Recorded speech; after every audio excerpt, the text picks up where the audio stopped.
Eureka! You found us. You found the new Check Out California radio show, your key to California hospitality. Hosted by Rod Gantos, principal of Rod Gantos & Associates, a hospitality and commercial real estate design firm, and Craig Sullivan, another good Irishman here, and Chief Development Officer of Broughton Hotels, a boutique hotel management company. Both are going to explore the new hospitality space that we're calling Check Out California, focused on our state's hospitality, travel, and tourism market, and on the large part they play in California's vibrant and ever-changing economic diversity. Ooh, I like that. So with all that and more, let's bring them on. Your hosts, Rod and Craig. Hey, guys. Hey, Paul. How are you? Hi, Paul. Thank you very much. Good afternoon. This is Craig. We've got Alan Reay with us, very special friend and guest, and my co-host and I, Rod Gantos, and I are very excited to have him here. Welcome, Alan. Thank you. Thank you for joining us today. So we'll have to have him introduce himself here. Who is Alan? What does he do? I am president of Atlas Hospitality Group. Atlas Hospitality specializes in California hotel sales, and we sell more hotels in California than any other company. Paul, before we proceed, would you give everybody the telephone number they can call in if they have any questions for Alan, since yes, we'll be on the air for the next hour? We'll be on the air. If you have any questions, you can call us at 949-330-7761. That's our direct studio line, 949-330-7761. Do you like this? Like we have our own personal assistant. Operators. That's our other guy. Operator standing by here. Can I ask a question before you launch, because I know you're going to go all deep into this. I didn't know there is a market for buying and selling hotels. I thought once you build it, you own it forever. And I just read in the LA Business Journal a couple issues ago about how hotels in Southern California in general are reaching record highs. Is that true? And talk about that space a little bit here. Yeah, a lot of people don't realize when they see a change of a franchise on a hotel, they think that the franchise companies own them, and they're not quite familiar with how many hotels actually trade. So California has over 10,000 hotels in the state, and on average around 300 to 350 change hands every year. It's around a $3 to $4 billion business. Wow. Did you know that? Or maybe you did, because you're in this. I don't think most people know I that. did not know the extent of it relevant to California, and I'm learning more and more with this show being focused on California primarily. But, I mean, we are, the sixth largest economy? Globally, we are. And with Alan being the top broker in the state, he's always been my first and greatest resource for information. Second part of the question is, am I correct in what I picked up from the LA Business Journal that hotel sales are at an all-time high in Southern California, and if so, why? Yes. We're coming off, obviously, we had the big recession after 2009 into 2010. The economy has rebounded. We have record revenues, record average daily rates and occupancies, and what they call RevPAR in hotels, which is revenue per available room. Mm-hmm. So record revenues, record profits, and perhaps is also very important is historically low interest rates for borrowing. So that's driving prices up across the board. And how do you see that trend, Ellen? I mean, is it something that is a result of having the economy be stagnant for a while? Now we're kind of catching up. Is this a trend that you see continuing in the foreseeable future? What are your take on it? I think it's going to really be predicated on the economy and interest rates. So if interest rates stay low and the economy continues to move along at the pace that it is, and as long as we don't overbuild, then that's a big concern. The two areas that really affect the hotel business are recession, which obviously affects any commercial real estate. But secondly, and the hotel industry is infamous for doing this, as the economy improves and as the market improves, developers come out and they start building. And then we get into a situation where there's an oversupply. So right now we're just catching up for lost time. For the last 4 years, we've had very little new construction, so we're just really catching up to what we've been missing for the last 4 years. Can I toss out one other provocative headline, and then I'll try and shut up here? I just read the other day that there may be some fallout from the new Trump presidency's America First, go it alone, the heck with our allies and the heck with the world kind of approach that seems to be being preached, and that is that some countries, they're saying Canada in particular, and others are trying to say, don't go to the U.S. on your vacation. They're not very welcoming to foreigners there anymore. Come to our sunny country instead here. Is that just a Democratic talking point, or is that got any reality to it here? Will any of these issues that we're fighting have an impact on our global tourism? Yes, I think they will have an impact on global tourism. The benefit that we have from California is that we don't rely, surprisingly enough, a lot on international tourism. Mm-hmm. We don't. The vast majority of business into California, or into Southern California, is from California itself, and then other parts of the United States. One of the fastest growing markets into California is the Chinese market. Yeah. And we're not really seeing any impact from that. The one area that would impact business, I think, is the strength of the U.S. dollar. And that works in two ways. The stronger the U.S. dollar makes it more attractive to visit Europe. Right. All terrorist attacks aside, and it makes it more expensive for people to come here. So I think that the impact on Trump's policies and international tourism will definitely impact the East Coast, New York, Boston, Chicago, areas like that, rather than in California. Because he wants to make the dollar stronger. Am I correct in that he wants to raise that's been an argument whether the dollar's too weak or too strong or whatnot here? Yeah, I think there are two sides to that argument, because he also wants to create U.S. jobs, and the weaker the U.S. dollar is, the more we can export, less we're going to import, and then that creates more jobs. So it's a little bit of a double-edged sword. All right, I'm just throwing out some political topics for you here. And I think those conversations come in with every administration, to be fair. I mean, I think everybody looks at the current situation, and the cry is, to improve things, be it lowering inflation, be it raising, the value of something. Sure. I think to Alan's point is the East Coast is more likely to get impacted by things of this nature because of the proximity geographically, but we on the West Coast are sort of not buffered per se, but we have a different market that's a primary market, like with the Chinese or the Asian market, and that's always been the case. I mean, when you looked at just architectural firms that are multinational architectural firms that were supporting the industry, projects got handled in certain parts of the world from certain offices in the United States based on that. A lot of the work that was being done out of California was basically Asia, Japan, Hawaii. That was centered kind of out of California. Right. So I think, and we have a robust economy in California. So depending on the type of property, right, Alan? I mean, it could be something that is completely based on business travel and domestic travel, and very little, basically, like maybe tourism, per se. So. And as a follow-on with that, the other question in terms of the record values that are being paid for Southern California real estate, Southern California hotels, is it's seen as a very safe harbor. So a tremendous amount of capital inflowing from China and overseas into this market, that they see it as a very safe economy, and over the long term is a great investment. That was one in this article. I wish I'd cut it out for you guys. Just so timely. Here we start the show, and I'm reading an article about value of hotels in California. I would never even look at that article before. And one of the things they talked about is they asked some of the people who had bought here recently, and these were more like, I don't know, a Holiday Inn size hotel or something. These weren't, mega Express and Hamptons. Yeah, exactly. Yeah. And they asked some of these people, why are you paying this record amount? Is it justified? And to a certain degree, it was what he was saying. It was an expectation that it would grow, an expectation that California was a safe harbor, and that if you're going to buy hotels anywhere, you're going to buy them in California. This is, if anything's going to weather the storm, that was an assumption this was a safe place to invest in, park your money. Alan, obviously, anybody who's listening is at this point quite acutely aware that you know what you're talking about. and I wanted to just delve a little bit, because this is my nature. I like to get behind the 8x10, if you will, on industry expert kind of. How long have you been involved in this? In the hotel business? Yeah. It really looks like he's 30. So. Thank you. I've been in the hotel business for now over 30 years. Okay, you're pretty close, Paul. Okay. Yeah. So just the wrong 30.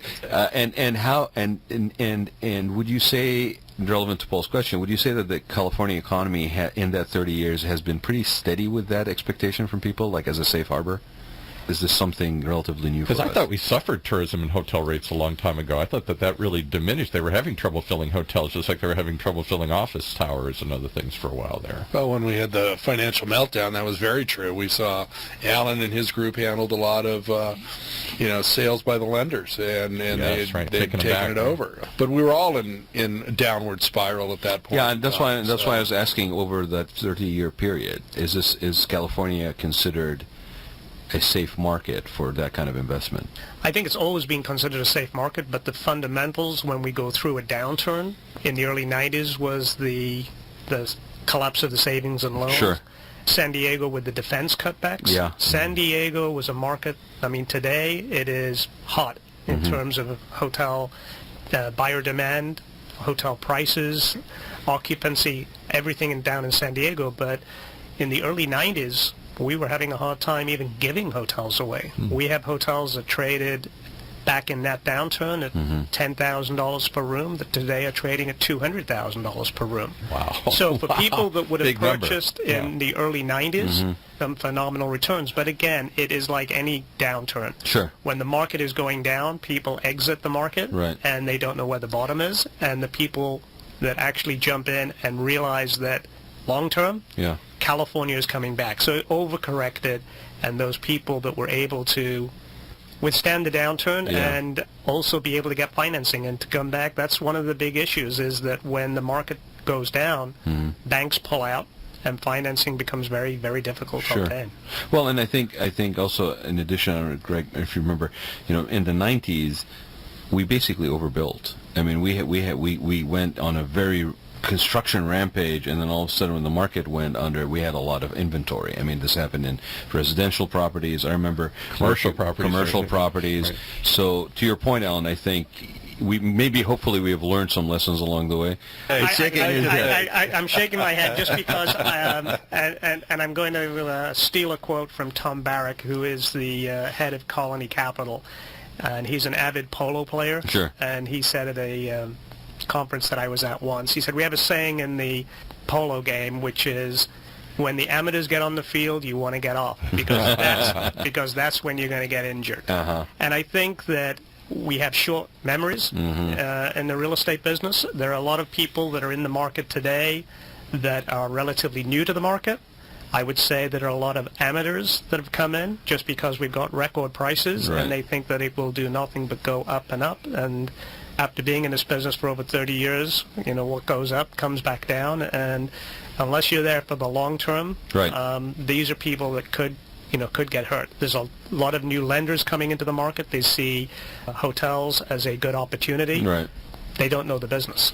So that is... Is that different than before? Because I would think that would be a specialty among banks. Do all banks lend to hotel developers or purchasers in the same way they would any other commercial property, or is that a niche that they got to know and understand? It's definitely a niche. Hotels are a business first and foremost with real estate attached to it. So the day a hotel opens up for business, it is no longer just real estate. You're buying the business with the real estate attached to it. So a lot of hotels, a lot of lenders don't understand the market and have opted to keep out of it. SBA, which is the Small Business Administration, and that is backed by the U.S. government, U.S. taxpayer, is one of the most active programs for hotels under $20 million. And buyers can obtain up to 85% loan-to-value that much, financing. because I thought they had to have, in typical SBA programs, you have to have about 30% of your own money in it or something here. 15% down, and in some cases, if you agree to go to the green environmental program and have energy efficiency programs throughout the hotel, you can get as high as 90%. Wow. Yeah, I did the first green SBA loan in the state of California a number of years ago with a mutual client of ours at a property up north. Yeah, it got them to 90% financing. Unbelievable. Through an SBA loan. That's always been one of the negatives of that, is that you had to have a lot of your own capital in it.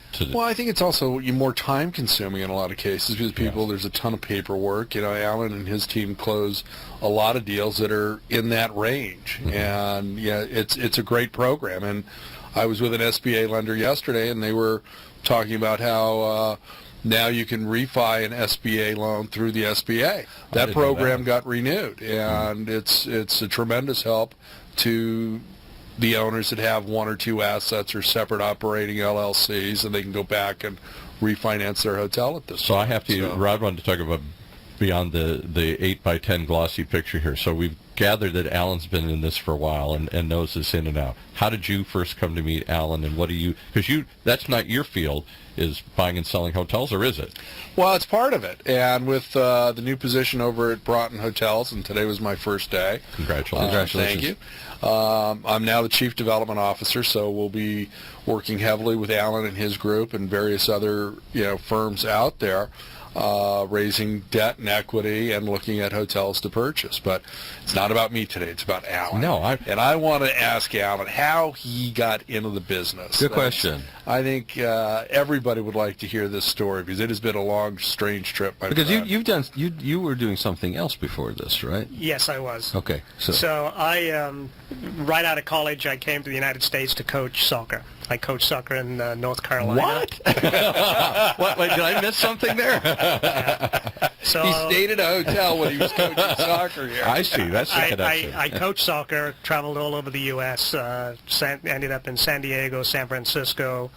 At what level? At high school? At college? This at was professional level? It was the largest summer camp on the East Coast in the Blue Ridge Mountains of North Carolina. Okay. Okay, wow. So I have to ask this, okay? Over 1,000 kids. Because this came right out of left field on me, right? The qualifications to teaching soccer was? I was a captain of the university team, and the owners of the summer camp came over to interview students. Which university? Kingston University in London. Yes. Being, I guess, playing at that collegiate level. Yes. Rod's very familiar with London and the schools over there. No, that's. I mean, I'm trying to just connect the dots. Okay, so here you are playing. So I'm playing in the UK, in London, and then they came over and interviewed and looked at tryouts and everything else. And they said soccer, and you said, "What is that?" Right? Yeah. Well, yeah. Football. So after traveling throughout the U.S., fell in love with the country, went back to London. Started applying for jobs with the goal of getting enough money to come back out to the United States, and I interviewed by a startup publication called A to Z Worldwide Hotel Guide. So for many of the younger audience, they're not going to remember that in order to book a hotel in those days, you went to a travel agent. The travel agent opened up a directory and looked at London or Paris or Adelaide, and then looked at advertisements and called a toll-free number and made a reservation. So my job with this startup publication was traveling throughout Europe, basically selling advertising and marketing to the international market. And they did so well, and I did so well that they then transferred me over to Miami. Mm-hmm. I opened up an office in Miami and covered Florida and the Caribbean, and then to Los Angeles. So my background was in the hotel business. Was doing well enough that I was told by the accountant that I needed to buy some real estate to shelter the taxes, and not knowing anything about real estate, I had a friend in Los Angeles who was a real estate developer, and I ended up investing with him in 2 apartment buildings in Brentwood and Westwood that did phenomenally well. Not too bad. And as good as the advertising business was, I said, this real estate business, man, this is good. You put your money in and you get a lot more money back. This was, again, during the peak of the market, and I decided I wanted to learn more about real estate, and he recommended that I go and interview with the major companies, Coldwell Banker, Marcus & Millichap, Grubb & Ellis. Sure. And what was interesting with all of them is that they said hotels don't trade. Hotels don't sell, so you're better off selling industrial buildings or retail or apartments. Stay away from those stinky things. Nobody wants those hotels. Yeah. So I ended up joining Marcus & Millichap. I sold apartment buildings, did very well for them. Again, during the recession, a big account of mine was Wells Fargo, and they ended up taking back a hotel and asked me if I would take that on, and that was the first hotel that I sold. We listed it, sold, and closed it in 21 days, and then I decided I want to be in the hotel business. Which hotel was that, Alan? The hotel was the Clock Tower Inn in downtown Ventura, 50 rooms. Yeah. We sold it for $1,350,000. Wow. Wow. When was that, Alan? 1993. And thus was born. Are there other pretty amazing story? Are there a lot of other guys like you, or is it, again, this is a niche that only a few people play in? It's really a niche, and ours is a very specialized niche because we specialize exclusively in California. Yeah. So a lot of there's national firms that do brokerage, and they will sell all over the United States, but we've made it our business plan to focus solely on California. Mm-hmm. Really focusing in on California, like our show. Alan dominates this market. Him and his team, for the most part, everybody that came along with you from M&M, founded Atlas Hospitality, knew this market inside and out, and one of your keys, besides you guys being a team, was the data that you started collecting.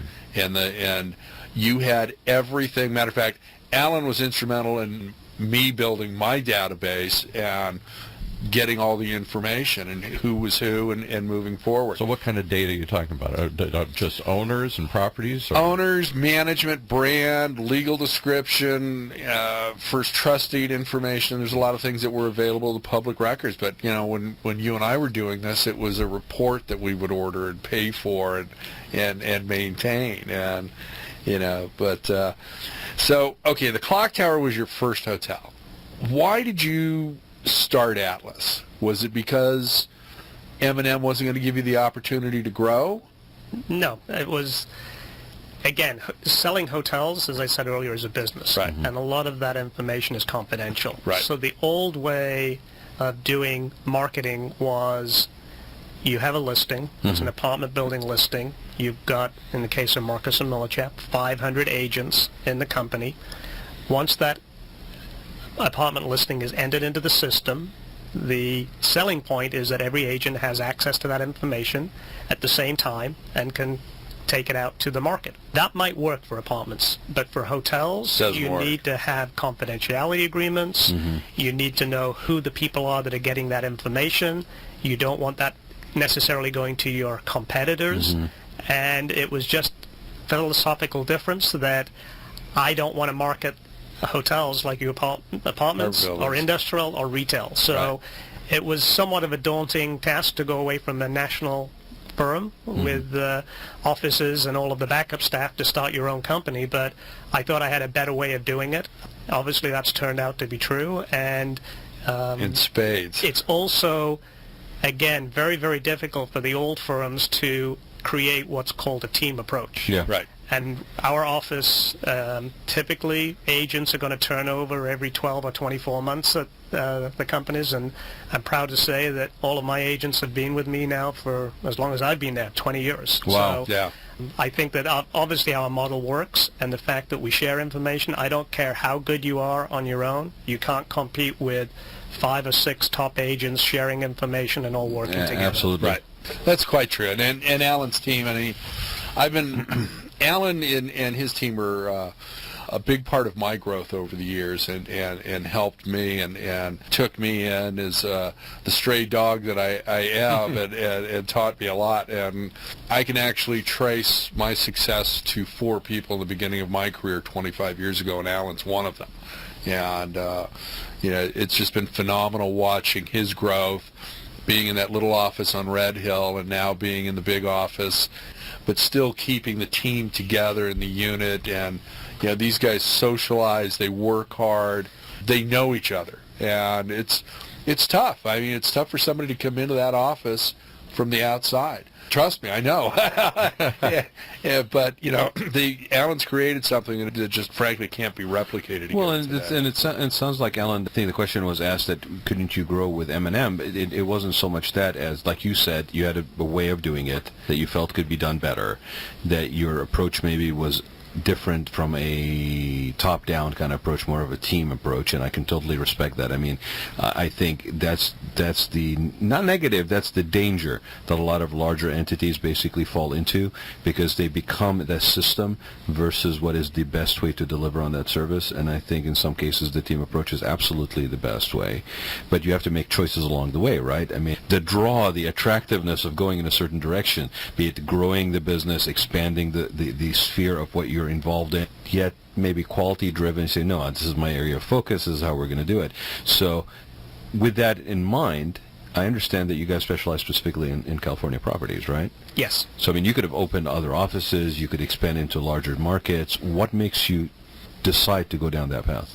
I'm sure the temptation has been there. No question. And a lot of people, there are big markets in Texas, for example. Sure. Texas is second to California in terms of number of transactions. There's a lot of development, a lot of hotels that trade over.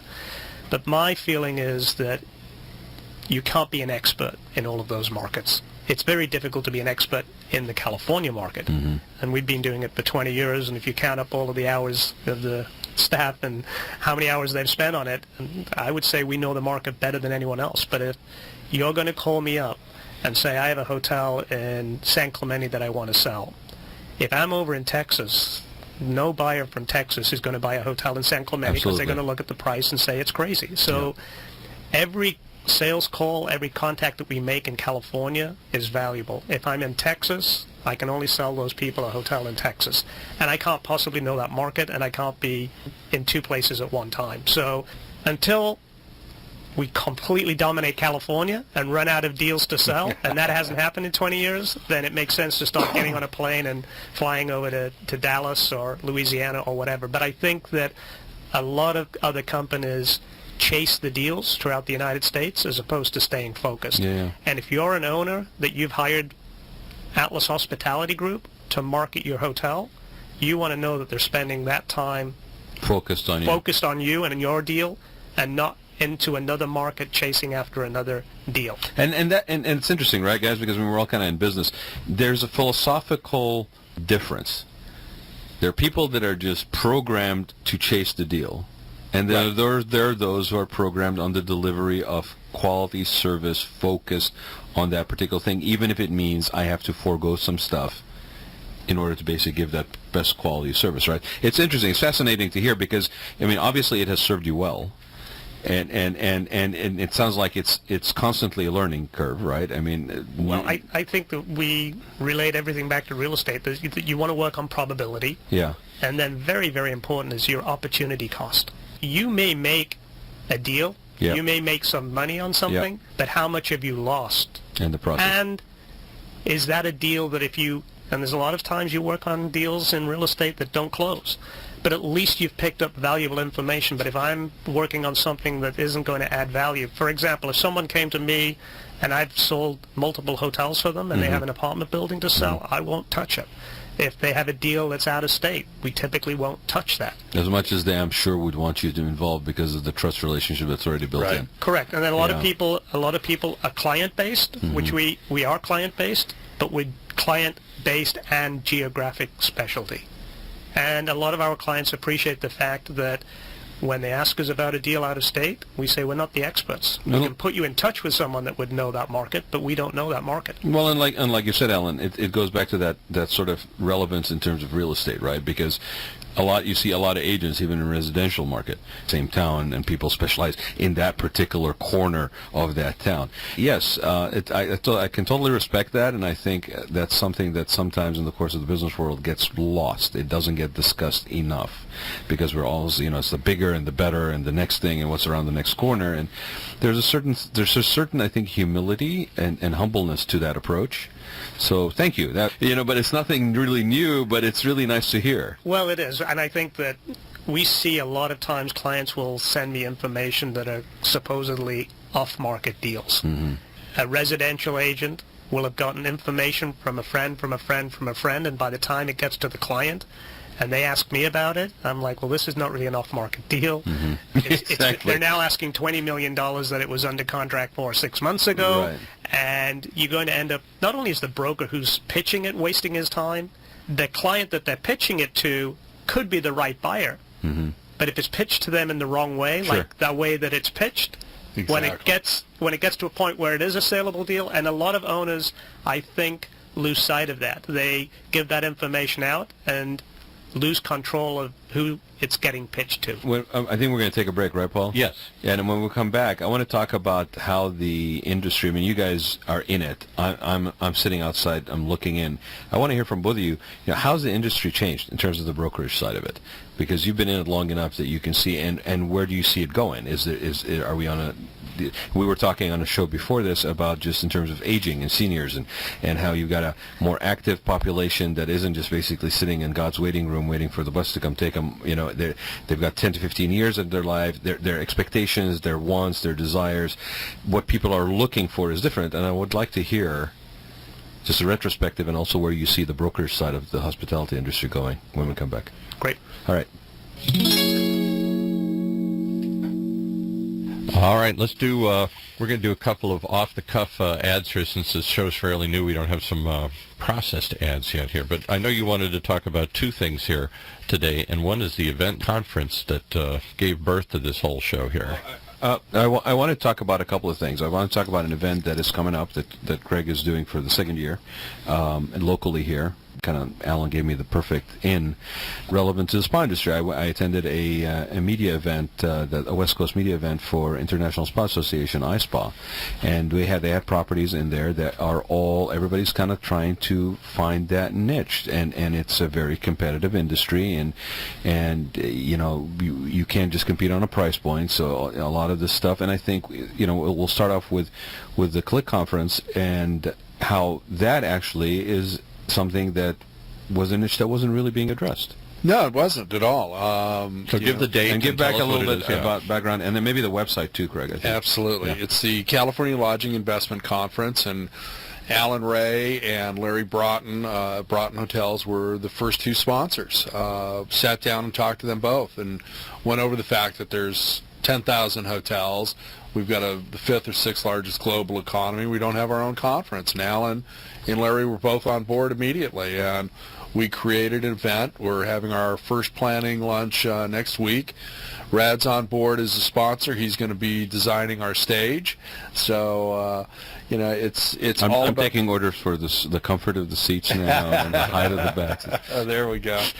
It's solely focused on the California hotel industry. It's debt, it's equity, it's opportunities, it's information, it's the industry leaders, all in one location for one day. We kick off at 9:30 in the morning. We're done between 4 and 4:30 in the afternoon. Then we have a mixer afterwards, and we had a better than 70% retention. And for the people that fly into town, it's right across the street from John Wayne Airport at the Hilton, and you can take their shuttle. You don't even need to rent a car. So and it's the a date one-day again event. will be March 8th of 2018. So we got a ways off, aren't we? We're a little ways off, but we're planning, and it takes about a year to pull this conference together. We've got to have the sponsors all in place. We've got to have our panels in place. Everything's a general session, so you don't have to make that decision of missing something. You will see everything. You will have the opportunity to meet with everybody who's there. How long did it take you to put the first one together?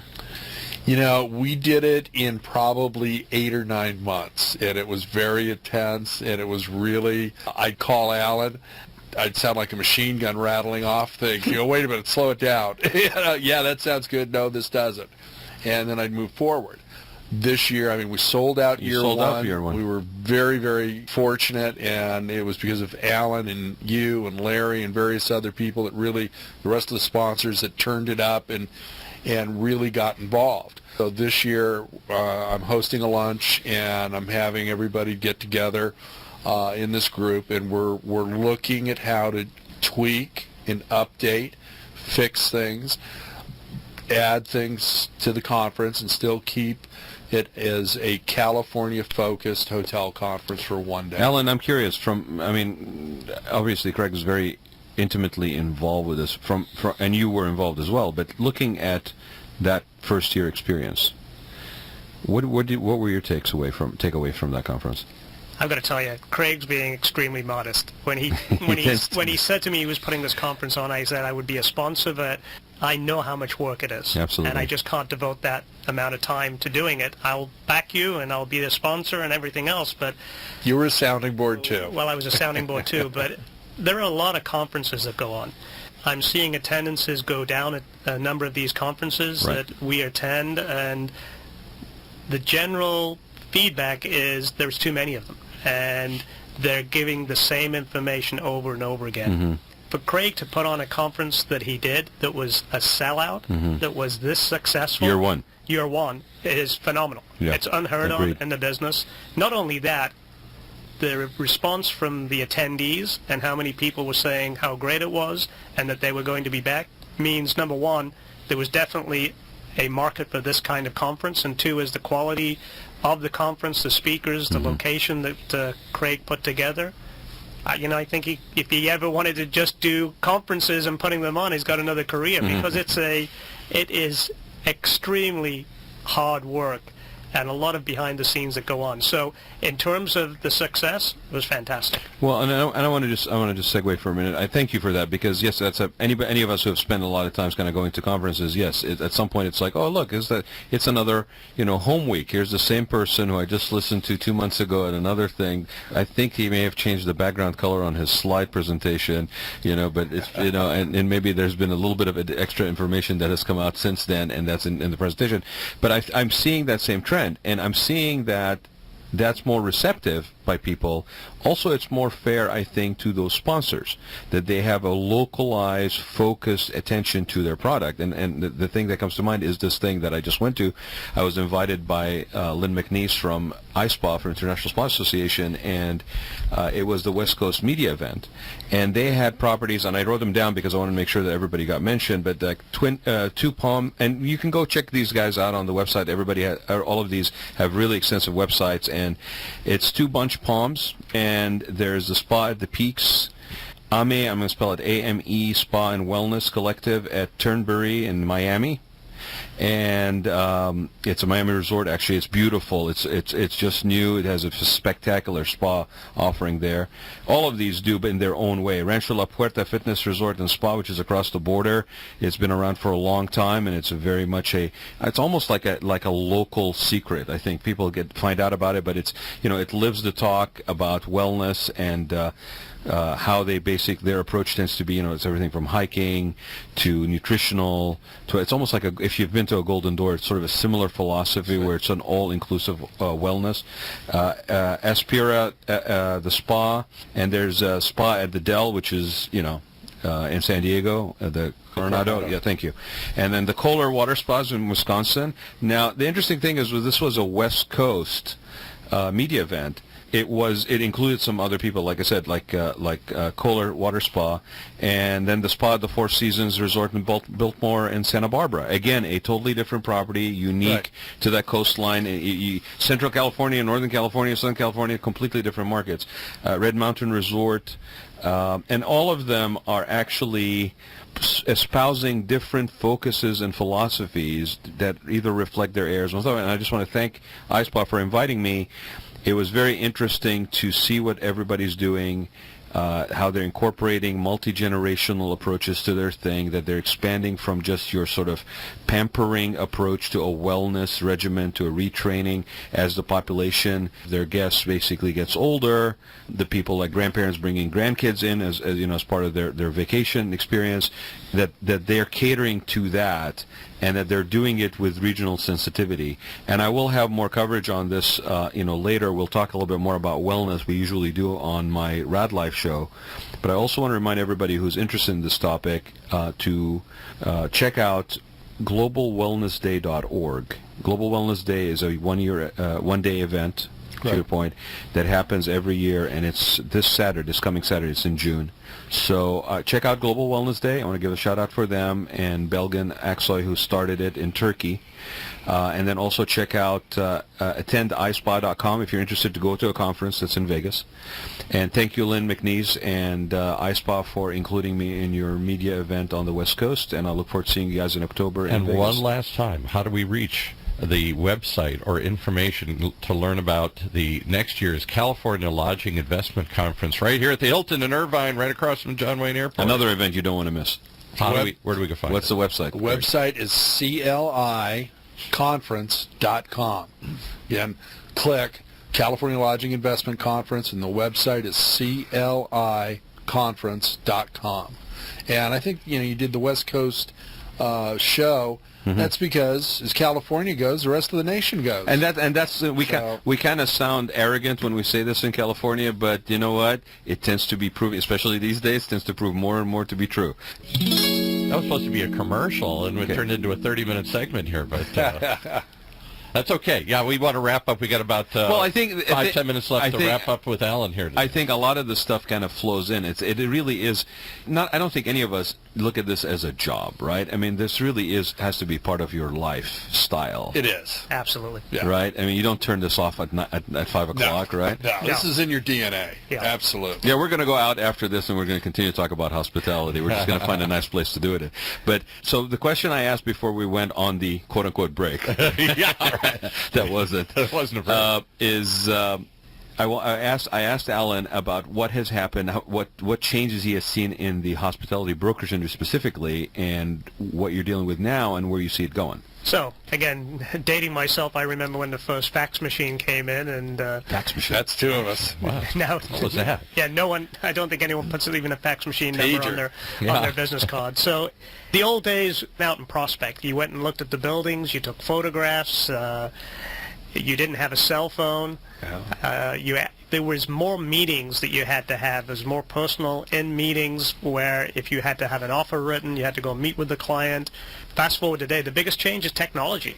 So all of those man hours and days and weeks of traveling around and looking at hotels and taking photographs was basically made obsolete with the internet. Mm-hmm. So now you can get access to hotel photos, you can get access to TripAdvisor, the access to information and how quickly you can get it. The good and the bad about that is the hard-working brokers that went out and did the legwork, they were the successful ones. And today there's a lot of brokers that can short-circuit that by getting as much information as we can and easier access to it.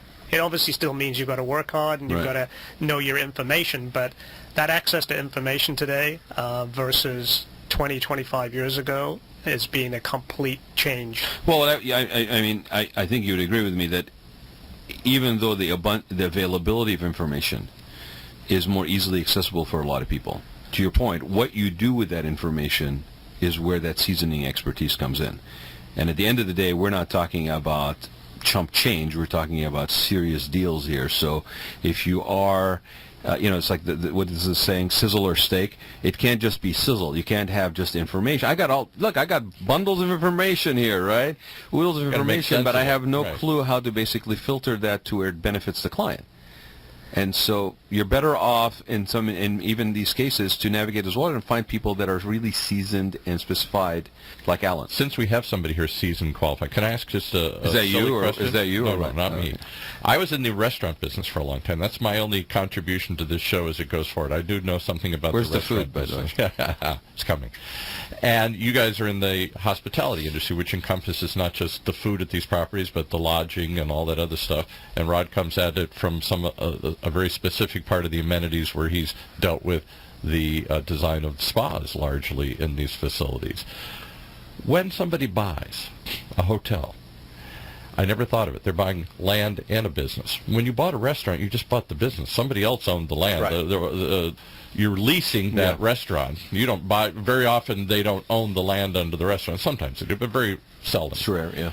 So when I'm buying, what's more important, the land underneath it? That's where I'm making my investment? The land's never going to go down, or is it the business, or is it both? And how do you separate both?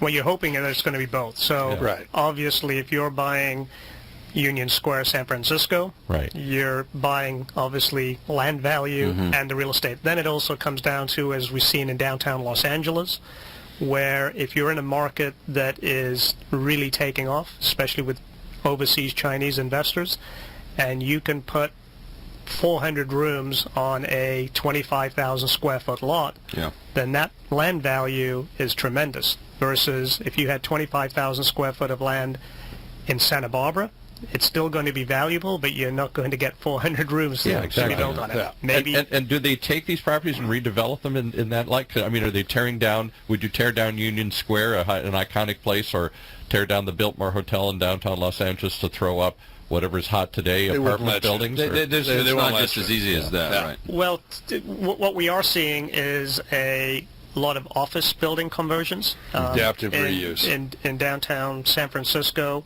We're seeing that in downtown Los Angeles. But I haven't seen a iconic historic property being torn down. You've got the Hyatt Century Plaza that they're taking down some of the building and adding condominiums, but they did have to go through and fight a lot of the local residents in terms of historical significance, even though it's not really a historical building. Reagan stayed there. I remember when he used to come and stay at the Century Plaza Hotel and all that, and all that stuff. That was part of the argument too. Ronald Reagan slept there. It is actually part of the legitimate cases you can make for historical relevance. Is so associated with famous person or event, yeah. I think what we're seeing is the reverse of what you're asking about, because we have a lot of hotels 50 years old, roadside Holiday Inn, 200 rooms, exterior corridor with a restaurant, in outlying areas that no longer make sense. They've gone from a Holiday Inn to another brand all the way down the chain, and you know, one of the sayings there is dead man walking, it's like dead hotel walking. And the cost of the hotel is still more than what the land could be re-entitled for. So these hotels that start a downward spiral, and one of the things that we're starting to see in the hotel business is cities coming in now and tagging those hotels for code violations because they're having so many problems with them. Here in Orange County, in Dana Point, the city came in, and this is a motel that we sold twice before at Dana Point. And the city came in, the hotel was closed down, they had homeless people living there, there were a few fires, the city noticed the owner didn't do anything, and they've demolished the building. And that's in Dana Point. You know, we're seeing that throughout California. Is that the one that was on near Doheny? Right opposite Doheny State Beach. The old Dana Inn, was it? The Harbor Inn. The Harbor Inn. 46 rooms, 2-story property. And they were obviously concerned of what had happened up in Oakland and the warehouse of the... with the kids. Yeah, I guess they would. Because if you have the underlying land, then you always have the opportunity to change the business. You guys don't want to change the hospitality business, but if I bought it, I might say, today it makes more sense as apartments than it does as a hotel. But it depends on how it's zoned. It depends on what the current ordinances call out, and those change. It's not easy to get change zoning from... It is very, very difficult. The reason being is that not only do you pay property taxes as a hotel, you pay local transient occupancy taxes, that cities are loath to give up tax revenue. They want to hang on to that. Right. For you to take a business that's paying taxes into the city and convert it to condos or apartments, you can see the property in Costa Mesa along Harbor Boulevard, and they wanted to convert that to apartments. It was somewhat of a troubled hotel. The city was all for it, and local residents have gone up against it, and now that's stalled. It is very, very difficult. It's not very easy just to take a hotel. So you get the land, but you have limited opportunities to use that land, maybe because of the historical status of the hotel or because of the occupancy taxes that are being paid into the city. If I buy a office building, I can always tear it down and turn it into something else tomorrow, or an industrial building. Again, it depends on the zoning. It depends on the zoning. On the zoning. And you'd have to go get variance and how the city deals with it, proximity to the ocean, coastal commission, all kinds of stuff factor into that. I will tell you, Alan, the first one, this is going back probably to 2003 maybe 2002, the very first office building conversion to hotel that I was involved in, and it was in Ankara, Turkey. And it was a funny situation because it was, again, development gone on steroids. Build, building office buildings. Oops, we can't do anything. We ran out of money. We got to get basically somebody to flag it and basically turn it into a hotel. And that was a very interesting reality when it's a steel and concrete and rebar building, and you're basically trying to niche out areas of it for, So it's interesting to see that trend because, again, there's a glut on the market of commercial real estate for office space, and so maybe similar to what Paul is talking about, there's the reconversion. Yeah, right. It just isn't really rezoning or not really demolishing. It's just repurposing. I'm sorry. Go ahead, Alan. I was going to say in that particular case, the city is probably going to be pro converting it over to a hotel. Exactly. That happened with an office building on Century Boulevard right by LAX that was converted from an office building to a residence inn, and it's done phenomenally well. There was a couple of examples at HD, actually. Yeah. One was in Asbury Park, where it was an old post office building that they had. Not the one in D.C. The one No. Yeah, right. I'm staying away from controversial topics today. Okay, but Paul already broke that mold earlier on. But no, it was an interesting building because for me it was fascinating the way they went about their programming and positioning of that building. But it was an old post office building, mid-century. And then the other one was actually an old fire station in sort of a down and out kind of area of Detroit. I read that just opened, I think. Phenomenal, because they leveraged all the stuff that was inside there, from the the bays where the engines would go, and how converting that into sort of an open dining and bar experience there, and it had all the finishes on the columns, stuff like that. So to me, I'm a history buff. I see value in things that may be different from, and I believe that something that's standing may still have value if we just look at it through different eyes. So it's interesting to see this same philosophy kind of factor into some of these kind of iconic properties. I mean, I live in San Clemente. There's the Beachcomber Motel, right, on that overlooks the pier. I mean, it's like a phenomenal property, and they tried to put a 3-story building on that same footprint a couple of years ago, and everybody said, oh, hell no, because it's a quintessential California experience, blah, blah. Let me tell you, the room rates don't reflect what it looks like, because the room rates are like 3 or 4 times. I mean, it is a unique experience in a unique setting.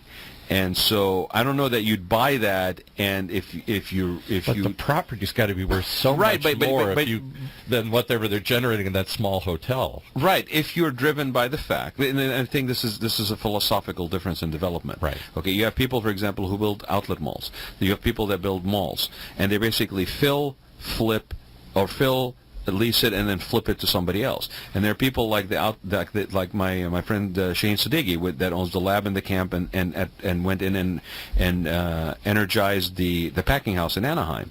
Those buildings were done where they bought them, they put people in, they did unique locations in there, and then they managed and operated and marketed, and their return cycle for them was longer. So in those cases, which it was interesting to see that at HD. There were people that were not shying away from difficult, complex properties in order to say, how much can I build, maximum build on that square footage? And what they were coming out with were, I think, more sustainable long-term holds, because those buildings have value that goes beyond just a simple build. Yeah. Wish we could sustain this longer, but we're at the end of our conversation here. Any final comments or thoughts or questions for Alan here? I want to thank Alan for being here, and I've got one last question, and he's going to prove my point as to why you go to a hotel broker for a hotel transaction. You've got various other brokers over there that are trying to sell hotels, and you are flirting with disaster if you buy that. Especially in a lucrative market right now. Yeah. Alan, what should we be looking out for that's on the horizon in our industry? As I said, I think that we need to be cognizant of anything that you're buying, and when you're financing it, how long-term that financing is going to be for, because financing rates are going to go up, and that could impact it. Going back to the political side on the clampdown on immigration, we've got a big issue on employment. So the biggest cost for running a hotel is your cost of labor. Yep. The cost of labor, obviously, in California, with the minimum wage going up to $15 per hour, that's having a big impact. It's also difficult to find people now, again, because of the clampdown on the illegal immigration. Whether or not we admit it, there was a lot of illegal workers in the hotel industry. And probably still come on, don't tell me that. I couldn't believe it. As there are in the restaurant business. So I think that you have to restaurant. You've got to be mindful of the fact of your employment cost. And the one area, if you're going to get into the hotel business, you better have good management. Otherwise, you won't make it. Like Broughton Hotels.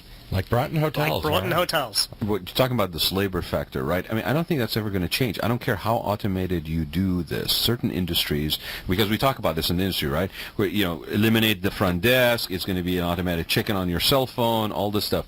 At the end of the day, it's still a hospitality market. It's a people business. It's a people business. Yeah. And so people are very much an important core of this. Thank you, Alan, for being here. You're very welcome. Thank you, my friend. I really appreciate you being our first guest. Alan Reay, President and Founder of Atlas Hospitality. Why don't you give out the website for Atlas, Alan? The website is www.atlashospitality.com. And with that, we look forward to having everybody join us again in a couple of weeks with another guest on Check Out California, your key to California hospitality. Goodbye, everybody. Bye, everybody. Thank you.